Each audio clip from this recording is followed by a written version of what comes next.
السلام علیکم اور نیوز کے ساتھ میں ہوں صبا کامران۔ خبر شامل کرتے ہیں لیاقت آباد سے۔ لیاقت آباد میں دوران گشت 2 ڈکیت پولیس کے ہتھے چڑھ گئے۔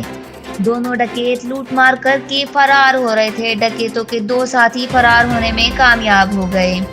دونوں ڈکیتوں کو کانسٹیبل حبیب حسین نے قابو کیا۔ دونوں ڈکیت اس سے پہلے بھی شہریوں سے لوٹ مار کی وارداتیں کر چکے ہیں۔ ڈکیتوں کے قبضے سے اسلحہ بھی برآمد ہوا۔ دونوں ڈکیتوں کو تھانہ لیاقت آباد پولیس کے حوالے کر دیا گیا۔ کانسٹیبل حبیب حسین۔